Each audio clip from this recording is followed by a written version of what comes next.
Ciao tutti, buongiorno. Are you ready to cook like an Italian? I sure hope so, because we're going to do something so fun today. We are making homemade ricotta and homemade mozzarella. And once you make homemade ricotta, you're never going to want to buy it again. It's so delicious. So let's hope we get a big yield today. Let me tell you that I want to thank one of my sponsors, the Arizona Farm Bureau. Dairy industry in Arizona is huge, and that's what we're doing today. We're doing milk and cream. And so I also want to thank the Queen Creek Olive Mill for the wonderful olive oils that we've been using on this show, and the balsamics, which we'll use today. Okay, here's what you need to make homemade ricotta. First of all, you need a gallon of milk, but it can't be ultra pasteurized. So it can either be raw milk or pasteurized milk, 1 gallon, as fresh as possible. You're also going to need 2 cups of heavy cream. You're also going to need the acids that are going to turn the milk into curd. So that you're going to need some lemon juice and some vinegar. So distilled organic vinegar would be the best, and a little bit of salt. Now for the supplies, what you're going to need is a colander and cheesecloth. Now, when I teach cheese making in Arizona, I find out that a lot of people throw their cheesecloth away after the first use. Don't do that. Just rinse it off, wash it, and you can use it for months and months and months, even years, if you take good care of it.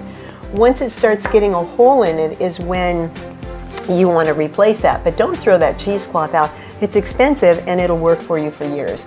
Okay, the next thing you're going to need is a good thermometer. Now, a little paranoid here, but I use a laser thermometer as well as one here.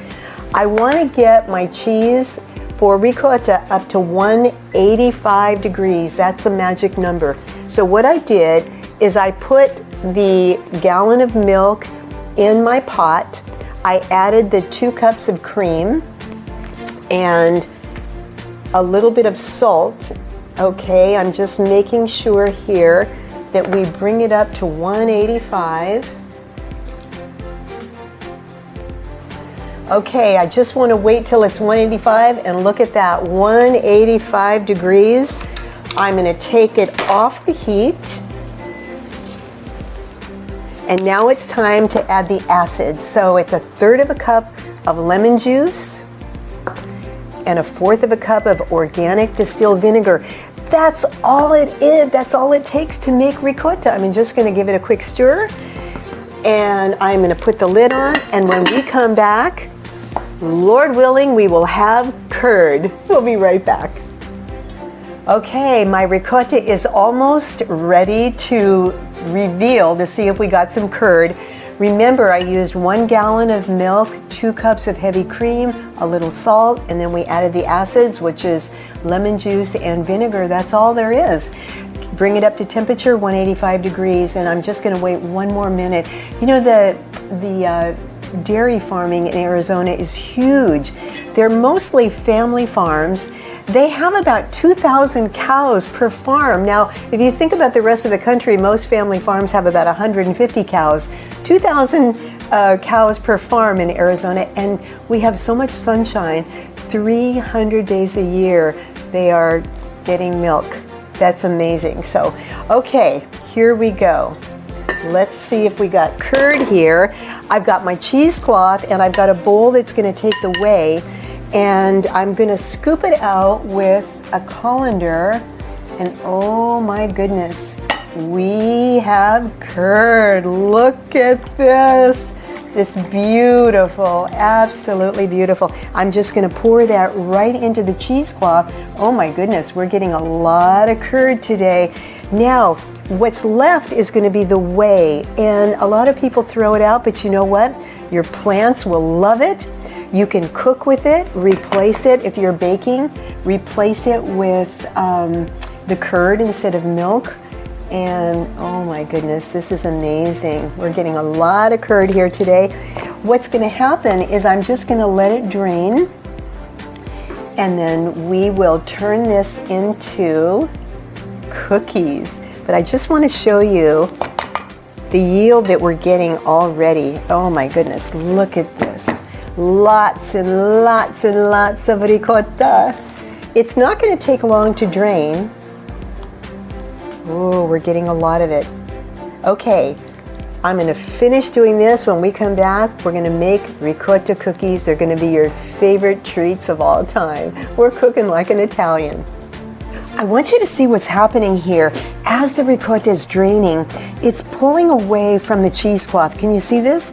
And this is what you want it to do. So as the time goes on, it'll drain more and more, and then you can just put it in the refrigerator and cool it down. It's got a little bit ways to go, but do you see it pulling away? That looks great. We got a lot of yield today.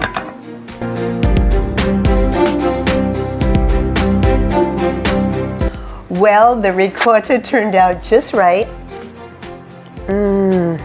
It's so, oh my goodness. It's so creamy and so delicious. And I'm going to use it in the ricotta cookies right now.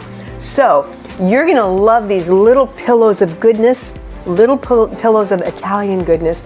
So ricotta cookies starts with 4 cups of flour, homemade ricotta, 16 ounces. Get every little last bit in there. Okay, 1 cup, 2 sticks of butter, a couple of eggs, and then I've got a little bit of baking soda, baking powder, teaspoon each, and about a teaspoon of salt. And then the magic is the vanilla bean paste. I always love to bake with vanilla bean paste. It's thick and beautiful. I'm going to put about 2 teaspoons of that in there. We're going to mix this up.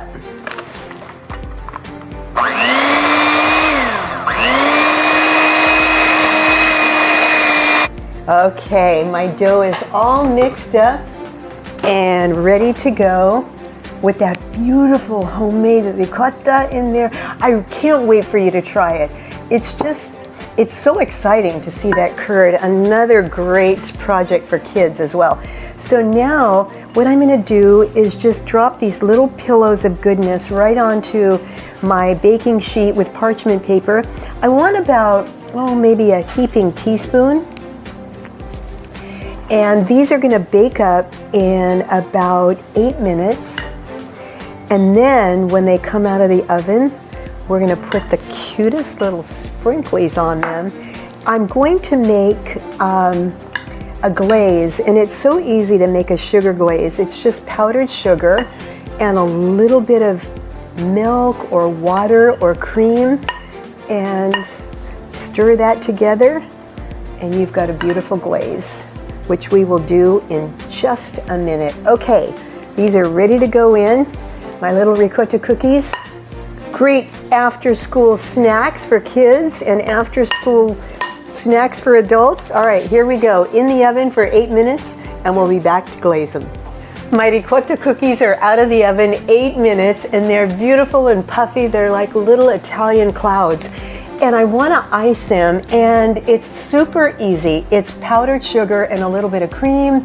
You could use milk or water, and then some sprinkles. So right when they're out of the oven, I like to just glaze them just like that. Oh my goodness, these are so delightful, so easy to make. And of course, if you don't make the homemade ricotta, you can definitely buy the store-bought, but I encourage you and your family to make cheese. It's a lot of fun. Now that looks great, and then we're just going to sprinkle little candies right on top. Believe it or not, this is a traditional way. There's an Italian cookie called cucciolate, and they use these little sprinkles as well. So there we go. Homemade ricotta with homemade cookies. These are to die for. Grab a glass of milk or a nice cup of cappuccino and enjoy. When we come back, we are going to make homemade mozzarella. Let's see if we can get that pull, shall we? We're cooking like an Italian.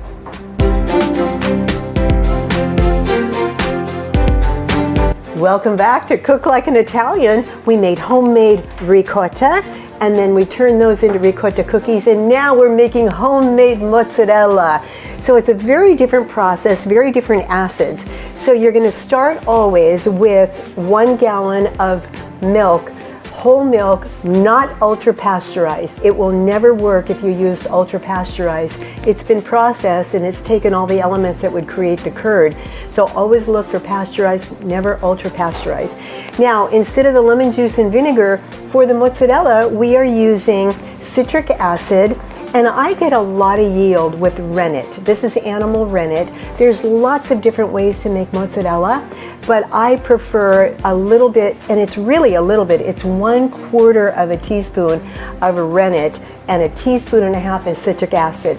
So I put my gallon of milk in here.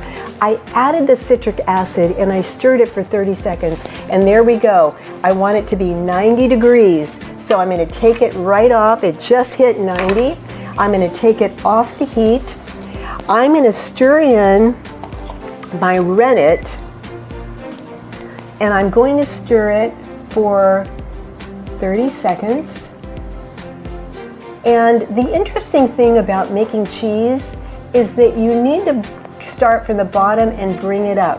And you can see it's already starting to make little curds, but you want it very gentle. At this point, everything happens very gently. You don't want to stir vigorously. I'm using my spatuloons, my beautiful set that I created many years ago, and it's perfect for cheese making because they're bamboo, sustainable, all natural. And okay, now what I'm going to do is put the lid on. We're going to wait 5 minutes, and let's see, pray to the Italian cheese gods that we get mozzarella. We're going to check in 5 minutes. We'll be right back. Did you pray to the Italian cheese gods? I did. Let's hope we have mozzarella. So 5 minutes later, we're going to take the lid off, and what I want to see is a solid mass on top, which I have. I'm going to take a knife and I'm going to score it. Oh my goodness. I think we have mozzarella. I'm scoring it in about 1 inch by 1 inch squares. I want to go all the way down because I have a feeling there's going to be some mozzarella down at the very bottom of the pot. Now, can you see the whey kind of coming through where I'd cut it? I'll just wiggle it a little bit. Okay, so the bottom is the whey and the top is the mozzarella. Let's just go in there and scoop. Here we go. Oh my gosh. Look at this. I get so excited every time I make mozzarella. Oh my goodness, you guys, we got some curd. Look at this, it's beautiful. Do you know how much money you pay for mozzarella in the store? Do you know how much money you pay for ricotta? With a gallon of milk, you have magic. I have never quite... I'm pretty excited about this. That's a lot of mozzarella. And if you could see the bottom, the yellow, see when it turns, when the whey is yellow, that means I've gotten all the curds out. Oh my goodness. Oh my goodness. I'm so excited about this. It's easy. It really is. It takes a little bit of practice just to get to know the temperature and how the milk is going to operate in your Dutch oven. But look at, I mean, I could go on and on and on. There's more. Okay, what I'm going to do is get this into a place where I can turn it into a mozzarella ball. Let's see if we get the pull that everybody desires. Okay, we'll give it a try in just a second. So all of that beautiful mozzarella curd that you saw in the bowl, I started gathering it with my hands and pulling it together to make this mozzarella ball. And I'm using the hot whey to sort of form it because I want to go in here and I can start stretching it. See, but I don't want to stretch it too much, and I'll tell you why. It makes the mozzarella really, really kind of tough. But anyway, if I kept working it, I would get a big, long stretch. much. Oh, it's so much fun. So you got to just keep an eye on the temperature. You want to keep heating the ball of mozzarella up just until you can start maneuvering it and manipulating it. Now, I don't want to really work it too much. I could go really, really long if I wanted to and get that good pull, but I'm going to set it right here because I've got a really fun way for you to serve your mozzarella. So I'm going to grab some tomatoes and some basil out of the fridge, and you'll see what I'm going to do with the mozzarella. Okay, I'm so excited to share this with you. Rather than do my mozzarella and pull it, what I like to do is take little bits of it, and I found these silicone molds that are just fantastic, and I'm just pressing them in there. Watch what happens when they come out of the mold. I've got my caprese salad all ready to go. Look, it's a little bee. Isn't that cute? And then this one here, they're just silicone molds that you can find online. Look at this one. Ooh, look how pretty this one is. Isn't that beautiful? They're a lot of fun, and look at this one. Isn't that gorgeous? Because I didn't stretch and stretch and stretch, my mozzarella is super, super soft. Look at these. These are so cute. I just love them so much, and they are delicious. Okay, so that's our caprese. Look at how beautiful. I'm going to put this right here, and I'm going to finish them off with our awesome Queen Creek olive mill. Let's see, this is blueberry white balsamic reduction. Oh my goodness, just drizzle that right on top. And then I also want to do a little bit of fig balsamic reduction just to give it some extra flavor. Beautiful, there we go. And gorgeous caprese with your homemade mozzarella that are in little discs. Thank you so much for letting me share my Italian heart with you. Thank you to Queen Creek Olive Mill for these amazing balsamics. Thank you to the Arizona Farm Bureau for teaching me how to cook farm to table, as I hope you are too. Go to Fill Your Plate now for amazing podcasts. You can talk with farmers and find out more about what's going on in the soil in Arizona and in our country. Okay, make some mozzarella, make some ricotta, and we'll see you next time when we cook like an Italian.